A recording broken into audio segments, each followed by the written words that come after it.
ప్రభు నామంలో మీ అందరికీ వందనాలు. మన్నత ప్రైజ్లా దేవుని యొక్క మహాకృపను బట్టి మండల కాలంలోని 9వ రోజులోనికి దేవుడు మనల్ని నడిపించినందుకు దేవునికి ఎన్నో వందనాలు తెలియజేస్తున్నాను. ప్రతిదినము దేవుని యొక్క వాక్యమును ఇలాగున మీతో పంచుకోవడానికి దేవుడు నాకు ఇచ్చిన అవకాశాన్ని బట్టి దేవునికి ఎన్నో కృతజ్ఞతలు కూడా తెలియజేస్తున్నాను.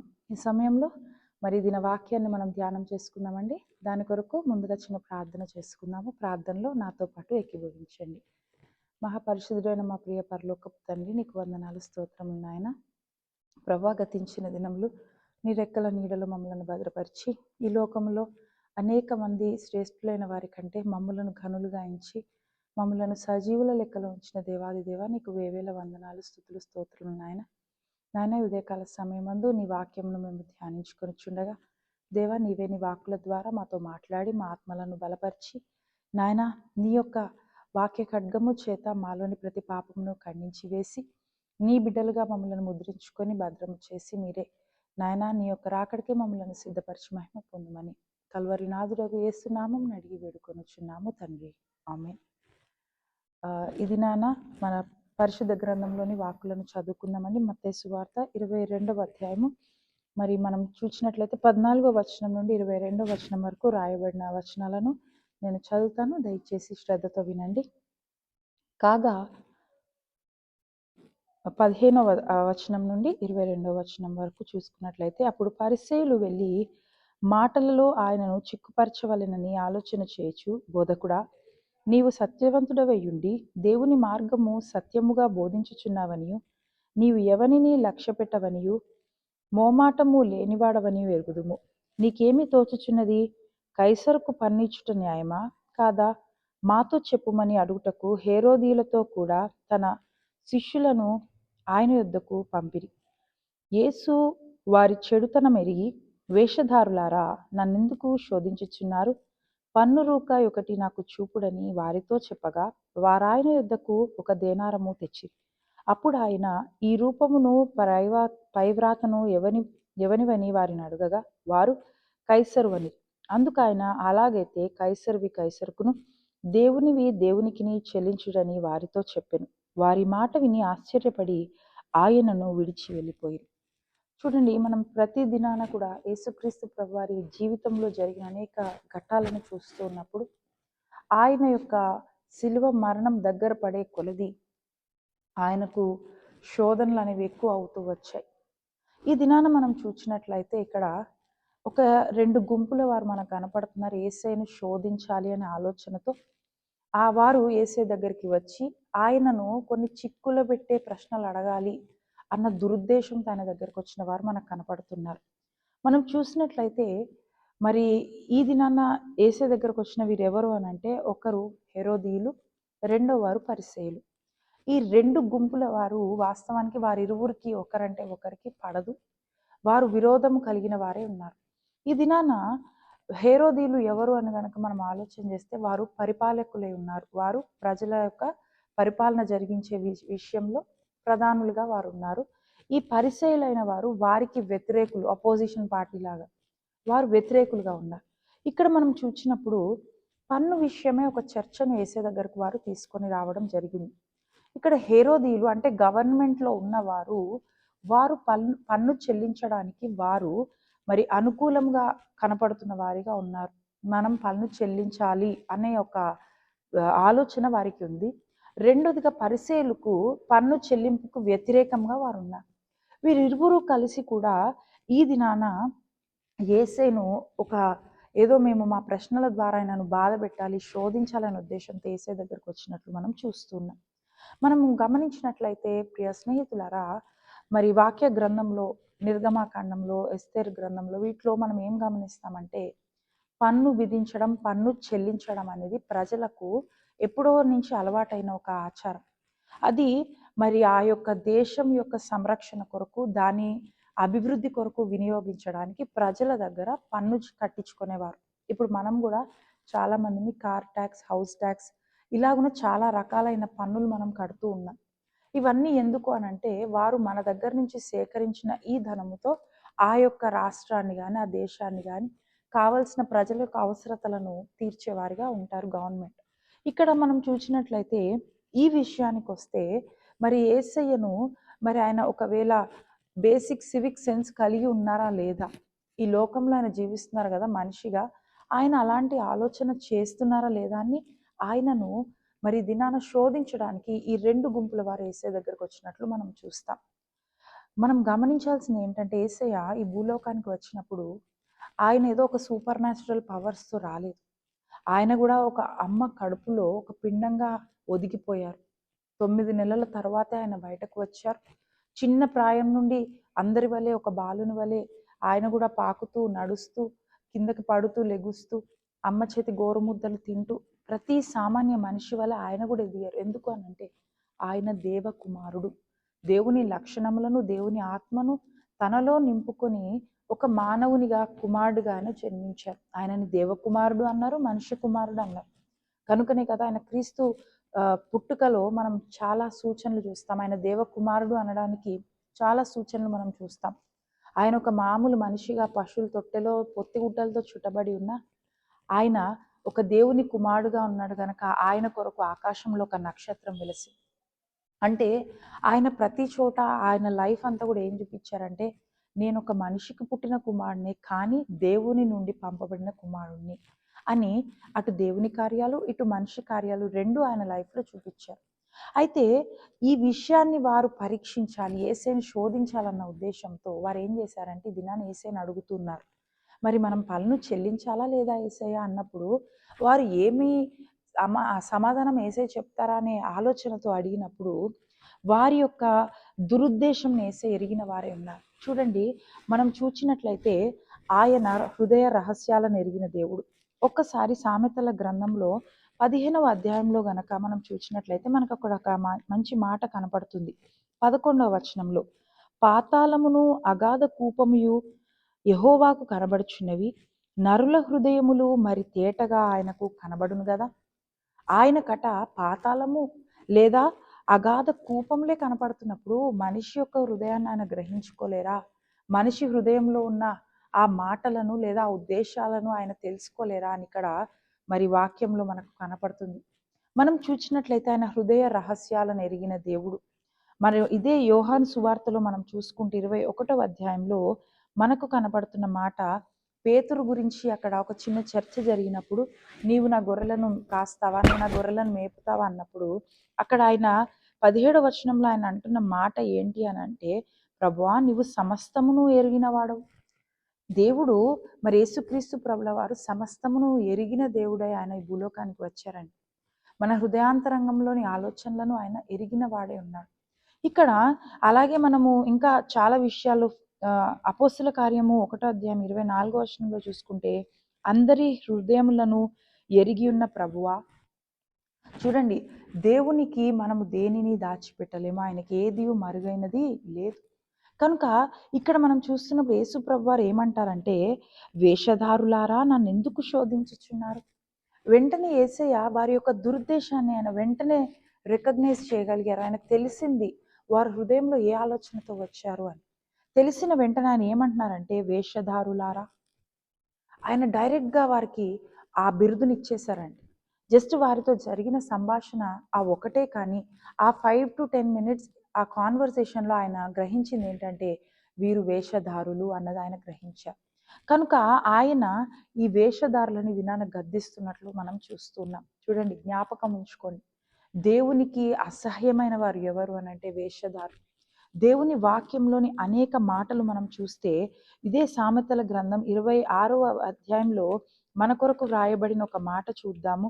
26వ అధ్యాయం 25వ వచనంలో అక్కడ ఏమని కనపడుతుందంటే, వాడు దయగా మాట్లాడినప్పుడు వాడి మాట నమ్మకము, వాని హృదయంలో 7 హేయ విషయములు కలవు. దేవుడు ఏమంటున్నాడంటే ఈ యొక్క వేషధారణతో అంటే వాడి హృదయంలోంచి వచ్చే మాటలు అవి కావు. వాడి హృదయంలో వేరే ఉద్దేశాలు ఉంటాయి, బయటకు వచ్చే మాటలు వేరే ఉంటాయి, కనుక వాటిని మీరు నమ్మకండి అని దేవుడు చెప్తున్నారు. ఈ వేషధారుల విషయానికి వచ్చేసరికి దేవునికి వేషధారులు అంటే అసహ్యము, ఇష్టము లేని స్థితిని మనము గమనించవచ్చు. వాస్తవానికి వేషధారణ అనేది దేనికి సూచనగా కనపడుతుందంటే అది భక్తిహీనుల మార్గం. భక్తిహీనులైన వారు ఎలాంటి స్థితి కలిగి ఉంటారంటే గొర్రె చర్మము కప్పుకున్న తోడేళ్ల వంటి వారిగా ఉంటారు. వారు బయట కనిపించడానికి ఒకవేళ తెల్లని బట్టలే కట్టుకోవచ్చు, లేదా చాలా పరిశుద్ధమైన జీవితాన్ని జీవిస్తున్నట్టు అందరికీ వారు కనపడవచ్చు. కానీ వారి లోపల, వారి అంతరంగంలో వారు చాలా అసహ్యమైన కార్యాలు చేసేవారిగా, దేవునిని, ఆయన మనస్సును ఆయాసపరిచే వారిగా వారు వారి క్రియలను బట్టి వారు జీవిస్తూ ఉంటారు. చాలామంది మందిరాలలో కూడా క్రీస్తు యొక్క నామంలో ముద్రింపబడి కూడా క్రీస్తు యొక్క క్రియలను గౌరవించని వారిని ఈ రోజుల్లో మనం అనేక మందిని చూస్తున్నాం. యవనస్తులు మరీ ప్రాముఖ్యంగా వారి స్థితి ఎలా ఉంటుంది అని అంటే, దేవుని ఈ మందిరంలోకి వచ్చి కూడా చెడు మాటలు, చెడు సహవాసాలు కలిగిన వారిగా, అక్రమమైన సంబంధాలు కలిగి జీవించే వారిగా నేటి కాలంలో ఈ పాపములు ఎంతగానో ప్రబలుతూ ఉన్నవి. ఇదంతా ఎందుకు జరుగుతుందంటే, వారు వేషధారణ కలిగి జీవించే జీవితాన్ని బట్టి. కానీ యేసయ్య ఈ దినాన్ని ఏం చెప్తున్నారంటే, నీ వేషధారణను బట్టి నేను నిన్ను ద్వేషిస్తున్నాను. వారు చెప్పిన మాటకి యేసయ్యకి చాలా కోపం వచ్చింది. అందుకే ఆయన చాలా కఠినంగా, వేషధారులారా ఎందుకు నన్ను శోధిస్తున్నారు? మన వేషధారణ జీవితం యేసయ్యను శోధించేదిగా ఉంది. గమనించుకోండి. మనం మందిరానికి వస్తూ ప్రార్థన చేసుకుంటున్నామనో, లేదా గట్టి గట్టిగా కేకలు పెట్టి మనం ఏడుస్తున్నాము అంటే, మన హృదయంలో పశ్చాత్తాపం లేనప్పుడు మనం ఎన్ని చేసుకున్నా యేసయ్యను మనం ఆయాస పెట్టువారమై ఉంటాం. అది మనము గమనించుకోవాలి. అలాగే మనం చూసుకున్నట్లయితే ఈ దినాన ఈ మాటలలో మనం గమనించాల్సింది ఏంటంటే, మనము దేనికి ప్రాధాన్యత ఇవ్వాలి అని గనక మనం ఆలోచించినట్లయితే, యేసయ్య ఇక్కడ ఏమంటున్నారు, ఒక చక్కటి మాట ఆయన మాట్లాడుతున్నారు. ఆ నాణ్యాన్ని తీసుకొని రమ్మన్న తర్వాత, ఆ నాణ్యాన్ని చూశాక కైసరుకు మరి పన్నిచ్చుట న్యాయమా అని వారు అడిగిన తర్వాత ఆయన మాట్లాడుతున్న మాట, ఈ రూపమును పై వ్రాతయు ఎవరివని వారిని అడిగారు. వారు కైసరువి అనగా, అందుకు ఆయన, అలాగైతే కైసరువి కైసరుకును, దేవునివి దేవునికిని చెల్లించండి అని చెప్పారు. ఇక్కడ వి షుడ్ ప్రయారిటైజ్, దేనిని మనం ఎవరికి ఇవ్వాలి. చాలామంది వారి జీవితాలలో చాలా ఇంపార్టెంట్ విషయాలలో లోకానికి ఇంపార్టెన్స్ ఇస్తారు. లోకంలో మేము ఇది చేసుకోవాలి, లోకంలో మేము ఇలా బ్రతకాలి. కానీ first prioritize your spiritual life. నీ యొక్క ఆత్మీయ జీవితాన్ని నువ్వు ఫస్ట్ దానికి ప్రాధాన్యత ఇవ్వు. దాని యొక్క సంరక్షణ కొరకు నువ్వు జీవించు. ఎందుకనంటే మనము మన విధులను సక్రమంగా నెరవేర్చాలి. యేసయ్య ఇక్కడ ఏం చెప్తున్నారు, ఈ దినాన మనకి ఇవ్వబడిన హెడ్డింగ్ ఏంటండి? విధేయత. ఈ విధేయతను మనం ఎక్కడ చూపించాలంటే అన్ని చోట్ల చూపించాలి. యేసయ్య మనం చూసినట్లయితే, దేవునివి దేవునికి, కైసరువికి కైసరువి. ఏంటి మాటలో అర్థము అనంటే, మనము కైసరుకు పన్ను చెల్లించాలి, పన్ను చెల్లిస్తున్నాం. దేవునికి నువ్వు చెల్లించవలసినవి చాలా ఉన్నాయి, అవి మనం చెల్లించట్లేదు. దేవునికి నీ కేవలం నీ సొమ్ము మాత్రమే కాదు, జ్ఞాపకం ఉంచుకో. నీ ఆలోచనలు, నీ శక్తి, నీ యొక్క సమయము, ప్రతిదానిలో దేవునికి నువ్వు భాగం ఇవ్వాలి. ఎలాగైతే నువ్వు జీవిస్తున్న దేశం కొరకో, రాష్ట్రం కొరకో, నీ కాలనీ కొరకో, నీ యొక్క వీధి కొరకో నీవు పన్నును చెల్లిస్తున్నావో, అలాగే నీవు రేపు శాశ్వతముగా దేవునితో జీవించాలంటే ఫస్ట్ ఇక్కడ నీవు దేవునితో సమయాన్ని గడుపు. ఇక్కడ నీవు దేవునికి విలువనివ్వు. ఇక్కడ నీవు దేవునితో సంభాషించు. నీ శక్తిని, నీ జ్ఞానము దేవుని కొరకు ఉపయోగించు.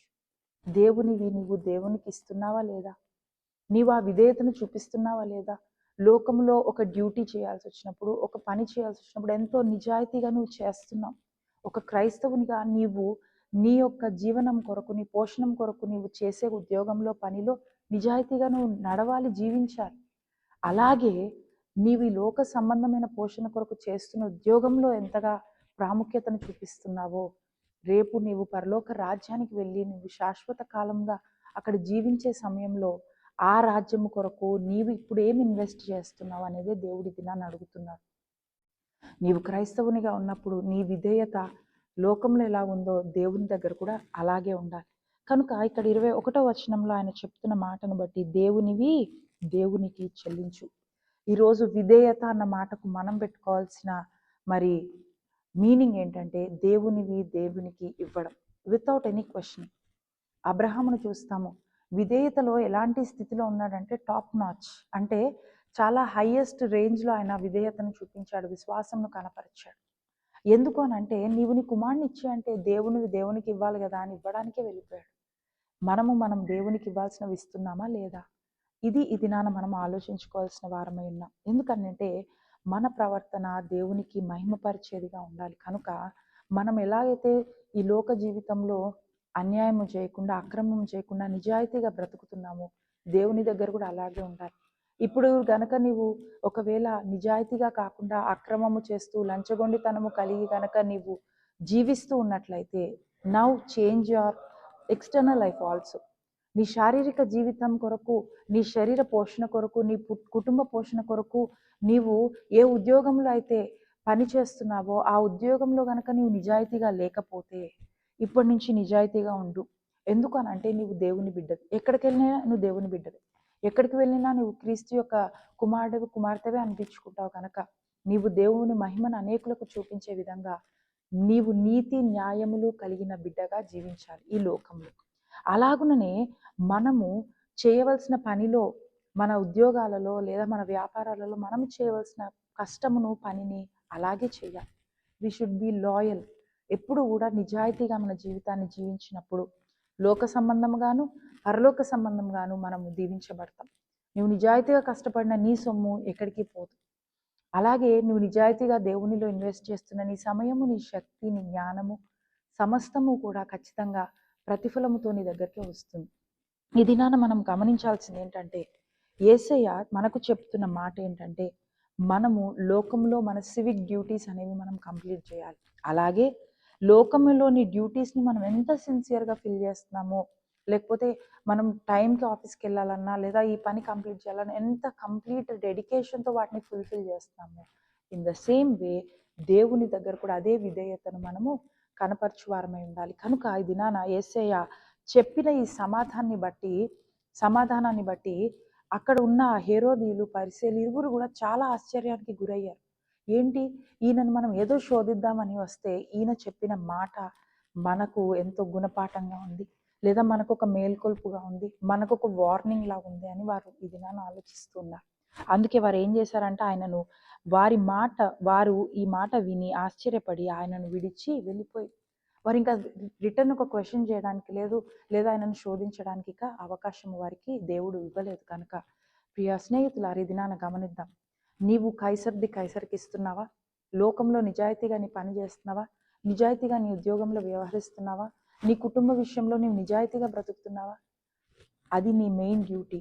అలాగే దానికంటే ఇంపార్టెంట్ ఏంటి అంటే, నీ ఆత్మీయ జీవితం కొరకు, నీ ఆత్మ యొక్క పోషణార్థము దేవునిలో నీవు చేయవలసిన పనిపాటలు, దేవునిలో నీవు ఇన్వెస్ట్ చేయవలసిన టైం, నీ శక్తి, నీ సమయము, నీ ఆలోచన సమస్తాన్ని కూడా ఇన్వెస్ట్ చేసి దేవుని దగ్గర, అలాగే లోకంలో నీవు దేవుని బిడ్డగా ఉన్నావు కనుక దేవునికి విధేయుడిగా ఎలా ఉంటున్నావో లోకంలో కూడా అంతే విధేయతతో నీవు జీవించు. ఈ రెండు కనుక మనం కలిగిన వారమై ఉంటే మనము మన పర్సనల్ లైఫ్, మన స్పిరిచువల్ లైఫ్ రెండింటిని బ్యాలెన్స్ చేసుకొని బ్రతకాలి. ఎందుకంటే మనం ఎక్కడికి వెళ్ళినాను దేవుని యొక్క బిడ్డలమై ఉన్నాము. మనలోని పాపస్థితి, మనలోని చెడు ప్రవర్తన ఇతరులను మరి దేవుని నామాన్ని అవమానపరిచేదిగా చేయకూడదు. కనుక ఈ దినాన మరి దేవుని వాక్యం ద్వారా మనం గమనించాల్సింది ఏంటంటే, నీ విధేయతను నువ్వు ఎక్కడికి వెళ్ళినా క్యారీ చేయి. నువ్వు ఎక్కడున్నా సరే, మందిరంలో ఒక విధేయత లేదా బయట ఒక విధేయత చూపిస్తే దేవుడు ఏమంటున్నా అంటే నిన్ను వేషధారి అంటున్నాడు. కనుక ఈ వేషధారణ జీవితం మనకొద్దు, దేవుడు అసహించుకున్న జీవితం మనకొద్దు. కానీ విధేయత కలిగిన వారమై మన ప్రతి విషయంలోనూ నిజాయితీగా విధేయతతో వ్యవహరించే వారమై మనం ఉందాం. దేవుడు తన పరిశుద్ధ మాటలను మీ హృదయాల్లో భద్రపరచాలని ఈ సమయంలో ప్రార్థన జరిగించుకున్నాము. ప్రార్థనలో నాతో పాటు ఏకీభవించండి. మహోన్నతుడు మా దేవా, నీ ఘనమైన నామానికి వందనాలు తండ్రి, స్తోత్రములయ్యా. ఈ ఉదయకాల సమయంలో నీ ప్రియ బిడ్డలతో నీ వాక్కుల గురించి చర్చించగలిగే, ముచ్చటించగలిగే భాగ్యం నాకు ఇచ్చినందుకు నీకు స్తోత్రములు తండ్రి.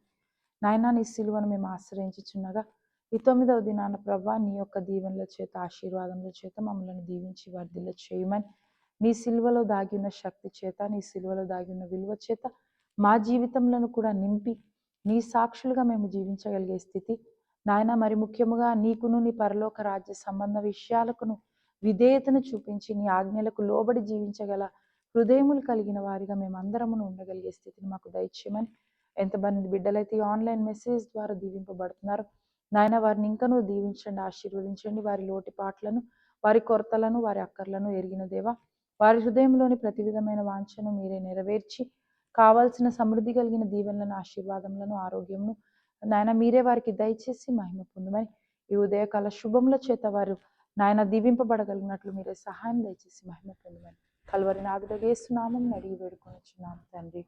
ఆమేన్. పరలోకమందున మా తండ్రి, నీ నామము పరిశుద్ధపరచబడునుగాక, నీ రాజ్యం వచ్చునుగాక, నీ చిత్తము పరలోకమందు నెరవేర్చినట్లు భూమి మీద నెరవేరునుగాక. మా అనుదిన ఆహారం నేడు మాకు దయచేయము. మా ఎడల అపరాధము చేసిన వారిని క్షమించిన ప్రకారం అపరాధములను క్షమించుము. మమ్మల్ని శోధనలోనికి తెక దుష్టుని నుండి తప్పించుము. రాజ్యము, శక్తి, మహిమ నిరంతరం నీవే ఉన్నావు తండ్రి. ఆమేన్. ప్రభు యేసు రక్తమునకు జయము, అపవాదికులకు లయము. ప్రభు యేసు రక్తమునకు జయము, అపవాదికులకు లయము. ప్రభు యేసు రక్తమునకు సంపూర్ణ విజయం, అపవాదికులకు అనంతకాల నాశనం. హల్లెలూయా, హల్లెలూయా, హల్లెలూయా. స్తోత్రం, స్తోత్రం, స్తోత్రం. ఆమేన్, ఆమేన్, ఆమేన్. మన పరమ తండ్రి అయిన దేవుని ప్రేమ, కుమారుడైన క్రీస్తు ప్రభుల వారి కృప, ఆదరించుచున్న పరిశుద్ధాత్మ దేవుని అన్యోన్య సహవాసము ఇప్పుడు ఎల్లప్పుడూ సదాకాలం మనకు తోడే ఉంది. దేవుని ఆజ్ఞకు లోబడు వారముగా, దేవునికి విధేయులై జీవించగల నిజాయితీ పరులముగా మన జీవితాలను దేవుడు కట్టుచు, తన యొక్క కల్వరి రక్తము చేత మన ఆత్మలను బలపరచుచు ఆ ప్రభు మనందరిని బట్టి తానే మహిమ పొందును గాక. ఆమేన్. అందరికీ వందనాలండి. Praise Lord. మరణాత. దేవుని యొక్క కృపను బట్టి ప్రతిరోజు ఇలాగున మీ ముందుకు వచ్చి దేవుని వాక్యం పంచుకోవడానికి దేవుడు నాకు అవకాశం ఇచ్చారు. మీ అవసరతలు మాకు తెలియచేయండి. మీ కొరకు ప్రార్థించడానికి మేము సిద్ధంగా ఉన్నాము. అలాగే వాక్యముల ద్వారా మీరు ఎలాగున బలపడ్డారో కామెంట్ సెక్షన్లో మాకు తెలియజేయవలసిందిగా మనవి చేస్తూ ఉన్నాము. దేవుడు మనలను దీవించునుగాక. ఆమేన్.